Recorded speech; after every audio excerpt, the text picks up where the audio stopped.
सिंह बाहिनी मालिक कौन टंका देइछन्ति पीयूष भी मध्य कौन मु टंका नहीं भितर कौन गोटे असुविधा है ये कहले मु जीवी ना से कथा ही पीयूष कहीपर एवं तापर जो पार्टी रे कार्यरत सी पीयूष अच्छी तार एवं कार्यरत सरी ना सी आंक पाखे 2 वर्ष एग्रीमेंट कर जहाँ मु शुणुली जे पुणी 2 वर्ष एग्रीमेंट पर से केमिति ताको टंका देले ये केमिति टंका नेला जेहेतु ये पुड़ाई खंडे माने आम सिंह बाहिनी वाला केमिति टंका देले ये टंका नेला निश्चित मनीषर लोभ होइछि टंका नहीं तेणु ये जीवन बोली कहूँ ये पीयूष कहीं जीवन पीयूष ही कहीपर से तो आम तो किसी कहीपरानी आपनकर जो यात्रा पार्टी मालिक संघ अछि संघ किछि निष्पत्ति नै परिबो किछि कार्यानुष्ठान ग्रहण करि परिबो ए किणा बिकारी कौन मालिक संघ अच्छे क्या जेहेतु कलाकार को किणा होउछि अधिका रेट रे एवं ताको तांको कमिटी अधिका रेट रे से कमिटी को बिकुछन्ति एवं कमिटी वाला भी नौछन्ति कहीं कमिटी वाला तो आउ को पार्टी के डिमांड करना कहीं से पीयूष पार्टी खाली तो डिमांड करछन्ति तेणु पीयूष से तो अधिका रेट माने ताको डिमांड अछि तेणु ताको दुईटा पार्टी नबा पे इंटरेस्ट होउछन्ति कहीं आउ तो को पार्टी कहू नाते कहीं आउ तो के ऐसी कमिटी का किणु नाते कि आउ तो को माने यात्रा कोन होउनी भलो होउनी खाली को से पीयूष भलो होउछि तेणु डिमांड अच्छे भल अच्छे तेणु डिमांड हिसाब से पैसा देकी ने अधिका रेट बढ़ुची तेणु अधिका रेट देखी नहीं मुझे 10 टका देले आप 12 टका दौरान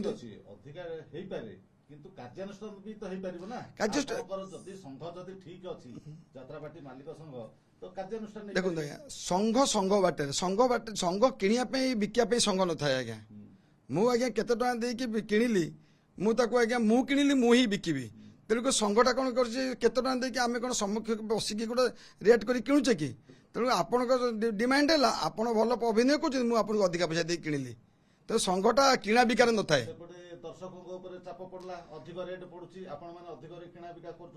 जो पार्टी आज्ञा अधिका किणा बिका कर अधिका रेट नौ से कौन आमको अधिका रेट दौरान कि आम अधिका रेट कमिटी नहीं जाऊँ कि जो पार्टी अधिका रेट देकी नौ से पार्टी की नौ आमे तो यात्रा पार्टी अधिका रेट यात्रा करनु कि आम तो माने अधिका पैसा आम आणुना तेणुक जहाँ रेट मूल्य जिते सी नब तो असुविधा कौन अच्छी किंतु यात्रा पार्टी मालिक एते टंका देकी 70 लाख 55 लाख 60 लाख रे कलाकार मानकु नौछंती वार्षिक ना मालिक जड़ो जदि सरकार को आम एते टंका दउछु ना कलाकार भी टैक्स दउछंती सरकार कौन जानि पान सरकार कौन आखि मुझी माने क्षीर पिउछंती कि जानि पान नांती एते सामने आसुची मीडिया आगे आसुची 70 लाख टका आसुची किए 55 लाख कहूँ किए 45 लाख कहूँ किए 30 लाख कहूँ कौटू आसूची किए दौची मालिक मैंने दौरान मालिक मैंने कौटू आनी कमिटी आणुंट तेणुक सरकार कौन तापर किसी रोक लगे आवश्यकता नहीं कि टैक्सेबल करने आवश्यकता नहीं कि सरकार ताको टैक्सेबल करना केते पैसा ठीक है जाऊँगी केते पैसा होउची कमिटीर जो एते पैसा कमिटी मैंने दौरान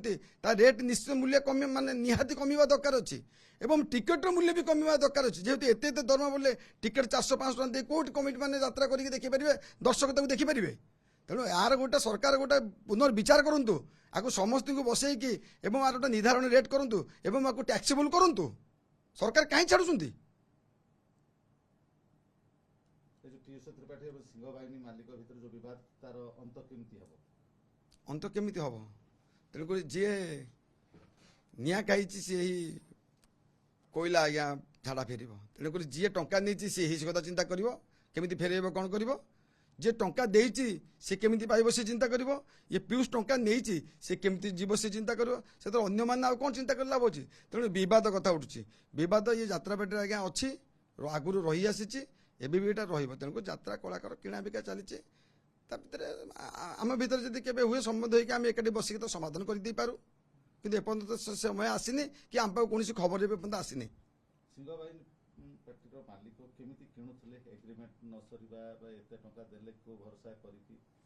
खंडगिरी यात्रा पूर्व आज्ञा किणा बिका हुए जेहेतु खंडगिरी यात्रा गोटे आमर ये बड़ यात्रा खंडगिरी को अनुष्ठान कौन कला से किणा बिका आगुरी प्रक्रिया चली रही एवं से खंडगिरी पूर्व आम किणा बिका करूँ से किसी आम किणिले तो पुणी जो कमिटी की दबू जे ये आर्टिस्ट आम पाखे रहिले से कमिटी से आर्टिस्ट देखी बुकिंग कर नेक्स्ट वर्ष को आगुआ केमती किणु ना आगुआ से किणा बिका हुए किसी भूल ना सिंह बाहिनी मालिक तो किसी भूल ना ଇଏ ସିଂହ ବାହିନୀ ମାଲିକର କିଛି ଭୁଲ ନାହିଁ କି ଏଠି କାଳିଆ ବାବୁଙ୍କର ଆମେ କହିବା କିଛି ଭୁଲ ନାହିଁ। ଭୁଲ କରିଛି ଯେ ସେ ଲୋକଟି କ'ଣ କରିଛି ସେ ହିଁ କହିପାରିବ। ଆପଣ ତାକୁ ପଚାରନ୍ତୁ, ତାକୁ ଡିବେଟ୍କୁ ଆଣନ୍ତୁ। ଆପଣମାନେ କଳାକାରକୁ ବ୍ୟାନ୍ କରିଦେଉନାହାନ୍ତି, ପିୟୁଷ ତ୍ରିପାଠୀକି ବ୍ୟାନ୍ କରିଦେଉନାହାନ୍ତି। ଆମେ ବ୍ୟାନ୍ କରିଦେଲେ ଯଦି ସବୁ କଳାକାରକୁ ବ୍ୟାନ୍ କରିଦେବା, ଆପଣ ଯିଏ ଭୁଲ କରିବେ ତାକୁ ବ୍ୟାନ୍ କରିବା, ତାମାନେ କ'ଣ ଏତେ ଓଡ଼ିଶାରେ ଏତେ କଳାକାର ଯେ ଆମେ ସମସ୍ତଙ୍କୁ ବ୍ୟାନ୍ କରିପାରିବା? ପିୟୁଷ ତ୍ରିପାଠୀକି ବ୍ୟାନ୍ କରିଦେଉନାହାନ୍ତି।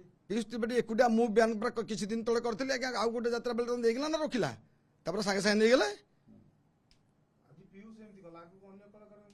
ନିଶ୍ଚିତ ଆଜି ଆଜି ଆଜି ଯଦି ଯାତ୍ରାରେ ଗୋଟେ କିଛି ପରିବର୍ତ୍ତନ ହବ, ଆଜି ପିୟୁଷ ପାଇଁ ଯେଉଁ ନିୟମଟା ଲାଗୁ ହବ ଅଲଗା କଳାକାର ପାଇଁ ବି ସେଇ ନିୟମ ଲାଗୁ ହବ। ତେଣୁକରି ଇଏ ପିୟୁଷ ଭୁଲ କରୁଛି ଯେଉଁ ନିୟମରେ ଏବେ ଦଣ୍ଡିତ ହବ, ଅଲଗା କଳାକାର ମାନେ ସେ କାମ କଲେ ସେ ବି ଦଣ୍ଡିତ ହେବେ। ଏଇଟା କିଛି କଥା ନୁହଁ। ନିଶ୍ଚିତ ମୁଁ ଭୁଲ କରୁଛି ଦଣ୍ଡ ପାଇବିନି, ଆଉ କ'ଣ ମୋତେ ଆଉ ଆପଣ କ'ଣ ମୋର ଇଏ କି ମୋତେ ଦେଇଦେଲେ ପଇସାଟା? ପିୟୁଷ ଦଣ୍ଡ ପାଇବା ଉଚିତ କି? ଦେଖନ୍ତୁ ମୁଁ ପର୍ଟିକୁଲାର ନାଁ ଦେଇ କହିବି, ଯିଏ ଭୁଲ କରୁଛି ସେ ଦଣ୍ଡ ପାଇବ ଆଜ୍ଞା। ମୁଁ କାହା ନାଁକୁ ନେଇ କହିବାଟା ଠିକ ନୁହଁ ଆଜ୍ଞା। କାହିଁକିନା କଳାକାର ଭୁଲ କରୁଛି ମାନେ କଳାକାର ଦଣ୍ଡ ପାଇବ। ସେଠୁ ସେ ଜାଗାରେ ଯିଏ ହଉଛି ହଉ, କାହିଁକିନା ଗୋଟିଏ ଗୋଟିଏ କଳାକାର ଦିଟା ତିନି ତିନିଟା ପାଟିରୁ ଆଜ୍ଞା ପଇସା ନେଇକି ପଳାଉଛନ୍ତି। ଗୋଟେ ଗୋଟେ ଡ୍ୟାନ୍ସ ପିଲା ଆଜ୍ଞା ଦିଟା ତିନି ତିନିଟା ପାଟିରୁ ପଇସା ନେଇକି ପଳାଉଛନ୍ତି। କାହିଁକି ଆଜ୍ଞା? କ'ଣ ପାଇଁ କି? ପଇସା ନେଇକି ପଳାଉଛନ୍ତି, ଆଦାୟ କରିପାରୁନା। କେମିତି ଆଦାୟ କରିବୁ ଆଜ୍ଞା? କେମିତି ଆଦାୟ କରିବୁ? କ'ଣ ଆଜ୍ଞା ମାନେ ବାଡ଼େଇକି ଆଦାୟ କରିବୁ? ଆଉ ଆଜିକାଲି କ'ଣ ବାଡ଼ିଆ ଯୁଗ ଅଛି? ଆଜିକାଲି ବାଡ଼ିଆ ଯୁଗ ଅଛି? ବହୁ କଳାକାର ଆଜ୍ଞା ଆପଣ ଦେଖନ୍ତୁ ଆଜ୍ଞା ପଇସା ନେଇକି ପଳେଇଥିବେ। ବହୁ ଡ୍ୟାନ୍ସ ପିଲା ଆଜ୍ଞା ଏ ପାର୍ଟିରୁ ସେ ପାର୍ଟି ସେ ପାର୍ଟିରୁ ସେ ପାର୍ଟି ପଇସା ନେଇକି ପଳାଉଛନ୍ତି ଆଜ୍ଞା। ଆମେ ଦେଇକି ଆଜ୍ଞା ଚୁପ୍ ହେଇକି ବସୁଛୁ ଆଜ୍ଞା, ଆସୁନାହାନ୍ତି। ସଂଘ କାହାକୁ ନେଇ ସଂଘ କରିବ? କଳାକାର ସଂଘ ଅଛି, ସେ ନିୟମ କରିବା ଦରକାର। ଡ୍ୟାନ୍ସ ସଂଘ ଅଛି, ସେ ତାଙ୍କ ନିୟମ କରୁଛନ୍ତି। ଆମର ସଂଘ ଅଛି। ସବୁ ଆଜ୍ଞା ସଂଘ ସବୁ ଆଜ୍ଞା ମୁକୁଳା, ସବୁ କୋଉଠି ଆଜ୍ଞା ଇଏ ଠିକ ନାହିଁ। ସେ ସଂଘର ନା କମିଟି କିଛି ନାହିଁ ଆଜ୍ଞା। ଆପଣ ଗୋଟେ କଳାକାରକୁ ବ୍ୟାନ୍ କଲେ ଅନ୍ୟ ଏକ ଯାତ୍ରା ପାର୍ଟି ସେଟାକୁ ଅଧିକ ପଇସାରେ ମାନେ ଅଧିକ ମାନେ ସାଙ୍ଗେ ସାଙ୍ଗେ ଏଠୁ ଛୁଟି ହଉ ସେଠି ଆଜ୍ଞା ବେଗ ପଇଲାଣି, ତା ବେଗ ବସ୍ତାନି ସେଠି ପଇଲାଣି ଆଜ୍ଞା। ଯାହା ଫଳରେ କି କଳାକାର ମାନେ ମାଲିକ ମାନଙ୍କୁ ଶୋଷଣ କରୁଛନ୍ତି, ବ୍ଲାକମେଲିଂ କରୁଛନ୍ତି। ନିଶ୍ଚିତ ଆଜ୍ଞା 100% ଏଇଟା କିଛି ମିଛ ନୁହଁ। ଆପଣ ପରୋକ୍ଷର ପ୍ରତ୍ୟକ୍ଷର ଆପଣ ଦେଖନ୍ତୁ କଳାକାର ମାନେ ମାଲିକ ମାନଙ୍କୁ ବ୍ଲାକମେଲ କରିବା ଷ୍ଟାର୍ଟ କରୁଛନ୍ତି ଆଜ୍ଞା। ଆପଣ ବୁଝନ୍ତୁ, ମୁଁ ବାରମ୍ବାର କେତେ ବା ଏଇଟା କଥା କହିଛି। ଏଇଟା କ'ଣ ଆଜି ନୂଆ? ଏଇଟା କ'ଣ ଆଜି ନୂଆ ଆଜ୍ଞା? କେତେ ଥର କହିଛି ଯେ ଆପଣମାନେ ଭିତରେ ପଶନ୍ତୁ, ଜାଣନ୍ତୁ କ'ଣ ହଉଛି, କ'ଣ ଘଟଣା ବୁଝନ୍ତୁ। ସମସ୍ତେ ଖାଲି ମାଲିକ ଉପରେ ଦୋଷ ଦେଲେ କ'ଣ ହବ? ମାଲିକ ତ ସ୍ପଷ୍ଟ କରୁନାହାନ୍ତି ନା। ପ୍ରଶ୍ନ କେମିତି କରିବେ? କଳାକାରକୁ କେତେ ଟଙ୍କା ଦେଲା ସରକାରକୁ ତ ଜଣେଇବା କଥା। ଆପଣ ସରକାର ସେ ଅନୁସାରେ ଆକ୍ସନ ନେବେ। ଆପଣ ଆସନ୍ତୁ, ମୁଁ ଜଣେଇଦେବି କେତେ। ଆପଣ ତାର ପଦକ୍ଷେପ ନେଇ ଠିକ କରିପାରିବେ? ଆପଣ ଆସନ୍ତୁ, ମୁଁ ଏଇଠି ବସିକି ଦେଇଦେବି ଆଜ୍ଞା। ମୁଁ କେତେ କଳାକାରକୁ କେତେ ଟଙ୍କା ଦଉଛି ମୁଁ ଆଜ୍ଞା ସ୍ପଷ୍ଟ କରିଦେବି। ପାଟିରେ କହିଲେ ତ ହବ ନାହିଁ, କାଗଜ ଦେଖେଇଦେବି। କାଗଜରେ agreement କେତେଟା କାଗଜ ଆପଣ ଦେଖିବେ? ଆସନ୍ତୁ, ଡାକନ୍ତୁ କାହାକୁ। ମୁଁ ତ କହୁଛି ମୁଁ ଦେଖେଇଦେବି। କ'ଣ ମୁଁ ଚୋରି କରୁଛି ନା ମୋର ବ୍ଲାକ୍ ମନି ଅଛି? ମୁଁ ଯାତ୍ରା ପାର୍ଟି ଆଣିକି ପୁରେଇ ଦେଇଛି। କେତେ ଟଙ୍କା ମୁଁ ଯାତ୍ରା ପାର୍ଟିରେ ଲାଭ କରୁଛି ଆପଣ ଗୋଟେ ବର୍ଷର ହିସାବ କରନ୍ତୁ। ମୁଁ କେତେ ଟଙ୍କା ଲାଭ କରୁଛି, କେତେ ଟଙ୍କା ଲସ୍ କରୁଛି। ଯେତେ ସବୁ ଯାତ୍ରା ପାର୍ଟି ମାଲିକ ଅଛନ୍ତି ସବୁ ବ୍ଲାକ୍ ମନି ଭର୍ତ୍ତି କରୁଛନ୍ତି। ସେ କଥା ସେ ଜାଣିଥିବେ। ଯାତ୍ରା ପାର୍ଟି କ'ଣ ବ୍ଲାକ୍ ମନି? ଯାତ୍ରା ପାର୍ଟି ଗୋଟେ ଲାଭଦାୟକ ସଂସ୍ଥା ନୁହଁ। ଗୋଟେ ହେଇ ଆସିଛି, ଆହ୍ୱାନ କାଳରୁ ଯାତ୍ରା ପାର୍ଟି ରହି ଆସିଛି, ସେ ଚାଲିଛି। ଯାତ୍ରା ପାର୍ଟି ଗୋଟେ ଲାଭଦାୟକ ସଂସ୍ଥା ନୁହଁ ଆଜ୍ଞା। ମୁଁ ଏବେ ବି କହୁଛି କଳାକାରକୁ ଏତେ ଏତେ ଲକ୍ଷ ଟଙ୍କା ଦିଆ ହଉଛି କୋଉଠୁ ଆସୁଛି? ସେଇଟା ଆମର ହେଲା ଜିଦ୍ଦି ଆଜ୍ଞା, ବୁଝିଲେ କି? ମାନେ ଆମର ମାଇକିନା ପଛରେ ରାଣ୍ଡ ହଉ କିନ୍ତୁ ସୌତୁଣୀ ବଞ୍ଚିଥାଉ। ତାମାନେ କଥା ହେଲା ଆମେ ମାନେ ସର୍ବହରା ହେଇକି ସଂସାରରେ ଆମେ ଲିଭିଯିବା, କିନ୍ତୁ ସେ କଳାକାରଟାକୁ ବିକିକି ଆଜ୍ଞା ଲୋକ ଓହ ନା ସେ କଲର ଟିକେ ବୁଲିବା ପରେ ଆଜ୍ଞା ଆମେ ତାକୁ ନେଇଗଲୁ, ଆମେ ତାକୁ ବୁକିଂ କରିଦେଲୁ। ଏଇ ଆମର ହେଉଛି ଗୋଟେ ନିଜର ଅହଙ୍କାର ଏଇସବୁ ବଢ଼ିକି ଆମେ ନିଜ ନିଜ ଭିତରେ ଆଜ୍ଞା କଳାକାରଙ୍କ ରେଟ୍ ବଢ଼ାଉଛୁ। ଆଉ ତା ଭିତରେ ବି କିଛି କମିଟି ମାନେ ଆସୁଛନ୍ତି ଆଜ୍ଞା, ଆପଣଙ୍କର ଏଇ କଳାକାର ରହୁଛି, ସେ କଳାକାର ତ ନାହିଁ ଆପଣଙ୍କର। ସିଏ ବି ଆଜ୍ଞା ଚିନ୍ତା କରୁନାହାନ୍ତି ଆଜ୍ଞା ଏ କଳାକାର ରଖିଥିଲେ ଆପଣଙ୍କର ଭଲ ହେଇଥାନ୍ତା। ସିଏ ବି ଆମକୁ ଆଜ୍ଞା ଉତ୍ସାହିତ କରିକି ଏ କଳାକାର ରେଟ୍ ବଢ଼ିବାରେ ତାଙ୍କର ବି ଆଜ୍ଞା କିଛି ଭୂମିକା ରହୁଛି। ସେଇଟା ବି ଆପଣ ଦେଖନ୍ତୁ। କାହାର ୟୁନିଟ୍ ଅଛି ଆଜ୍ଞା? ଖାଲି ମାଲିକର କ'ଣ କାହାର ୟୁନିଟ୍ ଅଛି ଆପଣ କହୁନାହାନ୍ତି? ଖୋଜିବା। ପିୟୁଷ ତ୍ରିପାଠୀଙ୍କ ବିରୁଦ୍ଧରେ କାର୍ଯ୍ୟାନୁଷ୍ଠାନ ହେବା ଉଚିତ କି? ପିୟୁଷ ବିରୁଦ୍ଧରେ କାର୍ଯ୍ୟାନୁଷ୍ଠାନ ମୁଁ ପିୟୁଷ ନାଁ ଧରିବିନି ଆଜ୍ଞା। କଳାକାର ଏମିତି ପରିବର୍ତ୍ତନ ହୁଅନ୍ତି, ଟଙ୍କା ନିଅନ୍ତି, ଟଙ୍କା ଫେରାନ୍ତି, ଏ ପ୍ରକ୍ରିୟା ମାନେ ଚାଲିଛି ଆଜ୍ଞା। ଟଙ୍କା ନେଇକି ଫେରୁନାହାନ୍ତି, ଫେରେଇବେ, ସମୟ ଆସିଲେ ଆଜ୍ଞା ଫେରେଇ ଦେବେ। କାହିଁ ଟଙ୍କା କ'ଣ ଆପଣଙ୍କ ମୁଁ କାମ କରିବିନି, ମୁଁ ଟଙ୍କାଟା ଫେରେଇ ଦେବିନି? ଯେ ଟଙ୍କା ସେ ଫେରେଇଛନ୍ତି ଆମେ ତ ଜାଣିନି ଏପର୍ଯ୍ୟନ୍ତ। ସେ କଥା କିଏ ଜାଣିବା କେମିତି? ମାଲିକ କହୁଛନ୍ତି ମୁଁ କୋର୍ଟର ଆଶ୍ରୟ ନେବି, ଥାନାକୁ ଯିବି।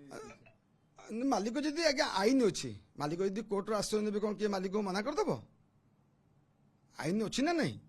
ଆଉ ମାଲିକ କୋର୍ଟରେ ଆଶ୍ରୟ ନେବେ, ଯଦି କୋଉଠି ନପାରିବେ ସେ କୋର୍ଟରେ ଆଶ୍ରୟ ନେବେନି କି ଟଙ୍କାଟା ଆଦାୟ କରିବା ପାଇଁ। ସିଂହ ବାହିନୀ ମାଲିକ ଏତେ ଟଙ୍କା ଆଣୁଛନ୍ତି କୋଉଠି ଯେ ପିୟୁଷ ତ୍ରିପାଠୀ 2 ବର୍ଷ ପାଇଁ ବୁକିଂ କରିଥିଲେ ଏତେ ଟଙ୍କାରେ?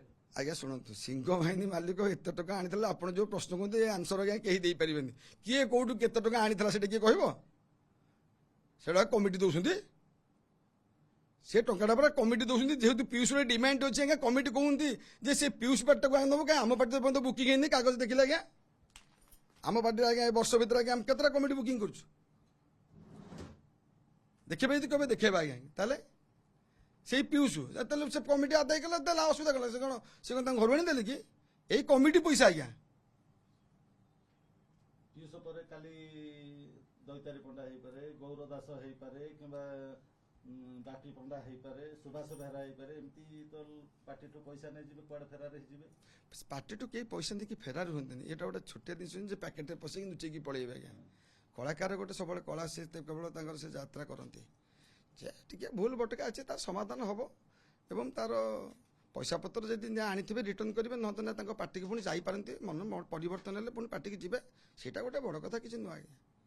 ଯେ ଆଜି ମୋ ସାଙ୍ଗେ ଅସୁବିଧା ଅଛି, କାଲି ଭଲ ନ ବୋଲି ମାନେ କ'ଣ ଅଛି? ପିୟୁଷ କ'ଣ ପୁରା ମନା କରିଦେବି ମୁଁ ଯିବି ବୋଲି? ମନା କରୁଛି, କ'ଣ ମନା କରୁଛେ? ଯିବି ନାହିଁ ସେ ପାର୍ଟି। ଅଇନା କବ ଯିବ, ସେଠୁ ଅସୁବିଧା କ'ଣ ହେଲା?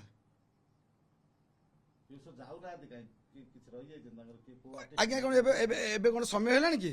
ଜୁନ୍ ମାସରେ ଆଜ୍ଞା 15 ପରେ ଆଜ୍ଞା ସେ ପିୟୁଷ ଯିବେ ନ ଯିବେ ସେତେବେଳେ ଜଣା ପଡ଼ିବ। ଆମେ ଖାଲି ଏବେଠୁ ଡେଙ୍ଗୁରା ବାଡ଼ି ହେଉଛେ। କି ଯିଏ ଟଙ୍କା ଦେଇ ତାର କ'ଣ ଆଶା ରଖିଛି ସେ ଟଙ୍କାଟା ଦେଇନି କି? ଯେ ତାକୁ ଟଙ୍କା ଦେଇଛି କ'ଣ ପାଇଁ? ନେବା ପାଇଁ ଟି?